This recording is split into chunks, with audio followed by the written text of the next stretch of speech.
আম্রপলি অন্যান্য আমের চেয়ে ছোট হলেও স্বাদে কিন্তু অন্যান্য আমের চেয়ে সবচেয়ে বেশি।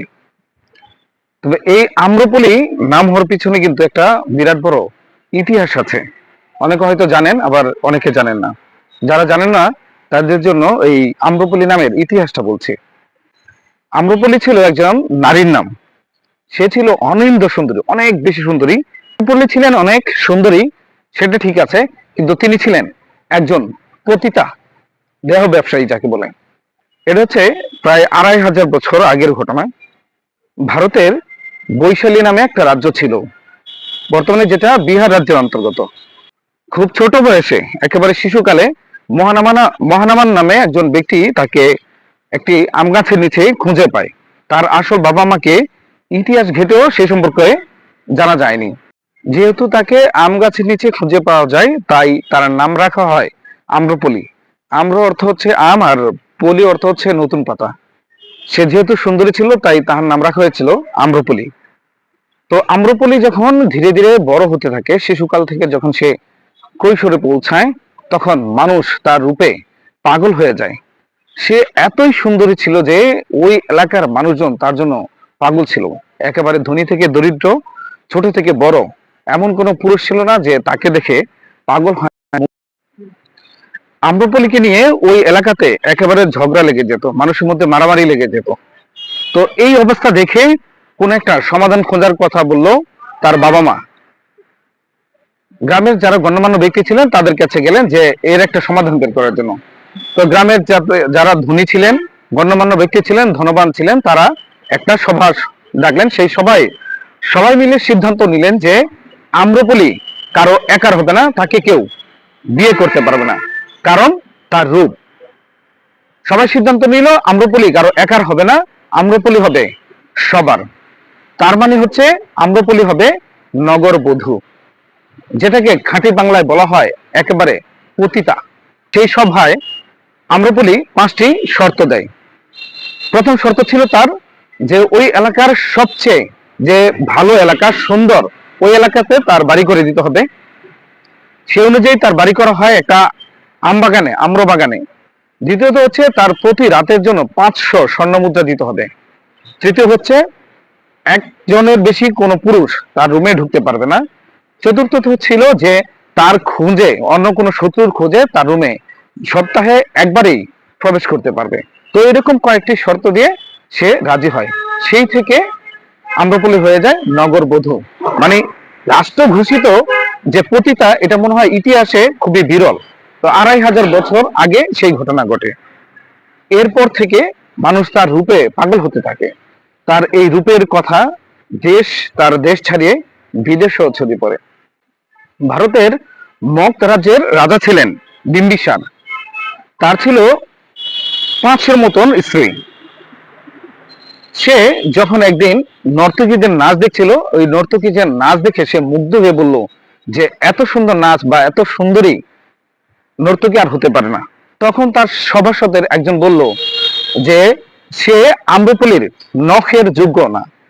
এই কথাটা ওই বিম্বিসারের কানে বাজে। তখন সেই সভাসদকে জিজ্ঞেস করলো আম্রপলিকে। তখন সেই সভাসদ আম্রপলির রূপের ব্যাখ্যা দিলেন। সেই কথা শুনে সে আম্রপলিকে দেখতে চাইল, কিন্তু সভাসদ বললেন যে আম্রপলি দেখা পাওয়া এত সহজ কাজ নয়, কারণ তাকে তার রাজ্যে কেউ দেখতে পারে না। অনেক রাজা, রাজকুমার তার দেখা পাওয়ার জন্য লাইন ধরে থাকে, কিন্তু তাকে দেখা দেন না। আম্রপলি যখন মন চায় তখনই তাকে দেখা দেন। এই কথা শুনে বিম্বিসারের আগ্রহ আরো বেড়ে গেল। তিনি সিদ্ধান্ত নিলেন যে ওই বৈশালী রাজ্য আক্রমণ করবেন, কিন্তু ওই সভাসদ বললেন যে না, সেটাও সম্ভব নয়। তারপরে তিনি সিদ্ধান্ত নিলেন যে যে কোনো উপায় হলো তিনি আম্রপলিকে দেখবেন। তাই তিনি ছদ্মবেশ ধরে ওই বৈশালী রাজ্যে গেলেন। বিম্বিসার আম্রপলিকে বলল যে তিনি বৈশালী রাজ্যে আক্রমণ করে তাকে নিয়ে যাবেন, কিন্তু আম্রপলি বলল যে আমি কোনো রক্তপাত চাই না, আমার রাজ্যের মানুষের ক্ষতি হোক সেটা আমি চাই না। তাই বৈশালী রাজ্য আক্রমণ করার সুযোগ আর বিম্বিসার পায়নি।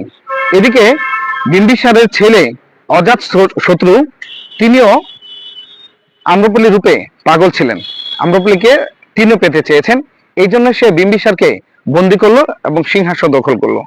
একদিন ওই অজাত শত্রু বৈশালী রাজ্য আক্রমণ করে বসলেন, কিন্তু তিনি সুবিধা করতে পারেন নাই, বরং তিনি মারাত্মকভাবে আহত হন। এই ঘটনা আহত হওয়ার পরে এই আম্রপলি অজাত শত্রুকে সেবা যত্ন করে সুস্থ করে তোলেন এবং তাকে তার রাজ্যে পাঠিয়ে দেন। এই গল্পের শেষের নাটকীয়তায় কি হলো, তখন ছিল গৌতম বুদ্ধের যুগ। তো একদিন গৌতম বুদ্ধ তার কয়েকশো সঙ্গী নিয়ে ওই বৈশালী রাজ্যে আসেন। আম্রপলি তার বারান্দা থেকে একজন শিষ্যকে দেখে মুগ্ধ হয়ে যান এবং তিনি গৌতম বুদ্ধের কাছে আবদার রাখেন তার সাথে 4 মাস ওই শিশুকে রাখার জন্য। হয়তো আম্রপলি এটা পরীক্ষা করতে চেয়েছিলেন যে বুদ্ধ তার রূপে পাগল হয় কিনা। তো সবাই ভেবেছিলেন যে গৌতম বুদ্ধ তাকে যেতে দিবেন না, কিন্তু সবাইকে অবাক করে দিয়ে গৌতম বুদ্ধ ওই শিষ্যকে আম্রপলির সাথে থাকতে রাজি হলেন। গৌতম বুদ্ধ বললেন, আমি শ্রমণ মানে হচ্ছে সেই শিষ্যর নাম ছিল, যে আমি শ্রমণের চোখে কোনো কামনা বাসনা দেখছি না, তাকে আমি আম্রপলির সাথে থাকতে দেব। তো সেই শিষ্য শ্রমণ মাস পেরিয়ে, দিন পেরিয়ে, মাস পেরিয়ে 4 মাস পার হয়ে গেল, তার আর কোনো খোঁজ নেই। এদিকে গৌতম বুদ্ধ সেই এলাকা ছাড়ার সময় হয়ে গেছে। সবাই ভাবলো যে শ্রমণ আম্রপলি রূপে হাবুডুবু খেয়েছে এবং তার বশ হয়ে গেছে। কিন্তু ঠিক 4 মাস পরে সবাইকে অবাক করে দিয়ে শ্রমণ তাদের দলে ফিরে আসে।